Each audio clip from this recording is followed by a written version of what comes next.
Masechet Baba Batra, résumé, du Daf, Kouf, Samer, Chet. La Gemara reprend ici quelques halakhot qu'on a vu dans la Mishnah. À qui de payer, qui c'est qui doit payer au sofer qui crée un shtar? La Mishnah dit là-dessus, concernant un divorce, un get, c'est le mari qui doit payer. On apprend des psukim que c'est le mari qui est responsable de faire le get et de le donner à sa femme. La Gemara dit, mais les Chachamim ont institué de manière à ce que le mari ne retienne pas le get quand il n'a pas envie de payer le sofer. On a décidé que c'est la femme qui paye le sofer de manière à ne pas perdre du temps avec ce mari. Concernant un prêt, c'est toujours l'emprunteur qui paye au sofer le shtar, même dans un cas où le prêteur aussi gagne, dans un cas où ils font une affaire en commun en même temps. Troisième cas, dans une vente, c'est l'acheteur du champ qui prépare le shtar, c'est lui qui est considéré celui qui est gagnant dans l'affaire, donc c'est à lui de payer le shtar. Même si c'est un mauvais champ et que le vendeur est content de s'en débarrasser, ce sera quand même l'acheteur qui va le payer, qui va payer le sofer. Un shtar d'engagement des mariages, c'est le khatan qui paye. La Gemara dit c'est évident, c'est le mari qui est responsable. Répond la Gemara, même si le beau-père est content d'avoir eu un gendre Talmid Chacham, eh bien on considère quand même que le mari, c'est le khatan, c'est lui qui est responsable, c'est lui qui paye. Si maintenant c'est quelqu'un qui s'engage à travailler pour un champ, sur un champ, ce sera le travailleur qui écrit le shtar ou qui paye le sofer, c'est évident, dit la Gemara. Répond la Gemara, même dans un cas où le champ est chômé pendant les années à venir, et que le travailleur pour l'instant ne gagne rien, c'est quand même à lui de payer le sofer. On a vu encore un shtar berourin, c'est les deux qui payent, les deux qui écrivent. Qu'est-ce que ça veut dire un shtar berourin? Deux explications. Soit c'est quand on écrit l'argument des deux côtés, des deux parties au bedin, soit c'est que chacun des deux il choisit son juge, et les deux en même temps le troisième juge. Sur ça, on a vu une marloquette dans la Mishnah, est-ce qu'on fait deux shtarot, un pour chacun ou bien un pour les deux? Et la Gemara explique que la marloquette, elle est ici de savoir, en fait, c'est sûr que si on n'avait rien à gagner de faire en deux, on n'aurait pas fait en deux. Mais puisque ici, il y en a un qui va dire, je voudrais que ce soit partagé en deux shtarot, mes arguments et les tiens, de manière à ce que tu ne m'embêtes pas toujours en voyant mes arguments. Tu vas voir toujours mes arguments, et tu vas toujours, à chaque occasion, tu vas m'attaquer, m'embêter. Donc je préfère que ce soit écrit en deux shtarot pour que tu me laisses tranquille. Et donc c'est pour ça que selon Rabban Shimon et Gamliel, on partage effectivement en deux shtarot. Mishnah suivante. Un homme a remboursé une partie de sa dette. Et ils ont donc confié le shtar à quelqu'un, à une tierce personne, de manière à ce qu'il garde le shtar tant que ça n'a pas fini d'être remboursé.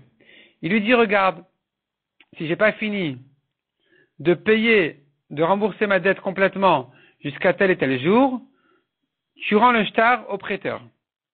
Tu rends le shtar au prêteur de manière à ce qu'il puisse encaisser toute la dette à nouveau. Selon Rabbi aussi, quand le jour est arrivé, effectivement, il lui rend le shtar. Pourquoi? Parce que ça s'appelle la smarta, c'est-à-dire un engagement exagéré sous condition, et que lui, il est certain qu'il va tenir sa parole, mais finalement, il n'a pas réussi à la tenir, eh bien, il est engagé. Il est engagé, même si c'est exagéré, que c'est pas vraiment raisonnable, il est quand même engagé. Rabbi Uda dit non. Il n'avait pas eu l'intention réelle de s'engager s'il n'arrive pas à tenir la date, donc on ne lui rend pas le shtar au prêteur. L'Agma ramène une marloquette, quelle est l'halakha? Est-ce que l'halakha est comme Rabbi Uda ou comme Rabbi Yossi? Elle conclut que l'halakha n'est pas comme Rabbi Yossi. L'halakha donc elle est comme Rabbi Uda qui dit que on n'est pas engagé quand c'est vraiment exagéré. Mishnah suivante. Son shtar s'est effacé.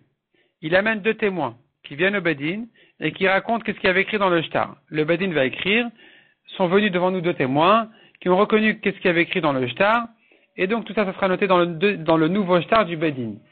Si maintenant, dit la Gemara, le bedin dit, on a enquêté, on a vérifié que le premier shtar aussi, il paraît que on a un témoignage donc sur le premier shtar qu'il était bon, alors, une fois que le prêteur il sort ce nouveau shtar-là du bedin, il pourra encaisser la dette avec. Mais si le bedin n'a pas ajouté cette phrase-là, simplement le bedin on a prescrit le shtar d'un tel qui a été reconnu par tel et tel témoin, mais il sait pas, simplement les témoins sont venus dire qu'est-ce qu'il y avait écrit dans le shtar sans savoir si c'était un bon shtar ou pas. Dans ce cas-là, le prêteur devra prouver que le shtar était bon.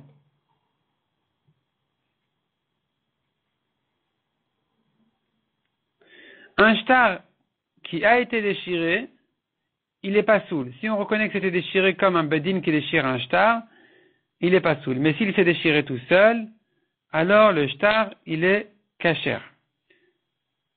Si les lettres se sont effacées ou abîmées, alors si on arrive à reconnaître ce qu'il y avait écrit, c'est kasher. La Gemara raconte qu'il y a des goïms qui sont arrivés dans la ville de Pumbedita, ils volaient les terrains des gens. Les propriétaires voulaient ils voulaient garder un deuxième shtar. Ils sont venus chez Abaye pour lui demander de leur recopier leur shtarot comme preuve au cas où ces goïms-là, ils leur prennent les champs avec les shtarot, qu'ils puissent avoir quand même une preuve dans la main, qu'il leur reste quand même une preuve dans la main comme quoi ils sont propriétaires. Abaye a refusé de leur refaire leur shtarot. Parce qu'on n'a pas le droit de faire deux shtarot sur un même champ. Puisque le premier shtar est encore chez eux, on ne peut pas leur faire un deuxième shtar là-dessus, parce que ça va causer des problèmes ensuite. Et ils ont insisté, Abaye n'arrivait pas à se libérer de ces gens-là, qui insistaient trop. Il a dit donc à son sophère, regarde ce que tu vas faire. Fais-leur un shtar pasoul. Comment ça? Tu écris n'importe quoi sur le shtar, tu effaces. Le n'importe quoi, tu l'effaces. Tu refais dessus un vrai shtar. Et quand tu refais un vrai shtar, fais attention que les témoins soient signés sur le parchemin directement et que le shtar soit écrit sur la partie effacée du papier. Ce qui est considéré comme un shtar pasoul. Et donc comme ça, ils seront pas au courant que leur shtar il est pasoul, mais au moins ils vont me laisser tranquille avec leurs problèmes. La Gemara précise que si il avait écrit un premier vrai shtar, il avait effacé, ça aurait été un problème.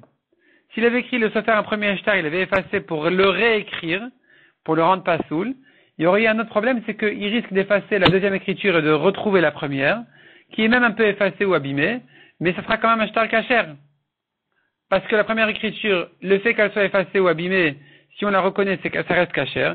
Or, elle a été écrite directement sur le parchemin, sur le papier, et pas sur la partie effacée. C'est que la deuxième écriture qui a été réécrite sur la partie effacée. Donc, ici, on ne pourrait pas, le sofer devrait prendre des précautions de ne pas le faire.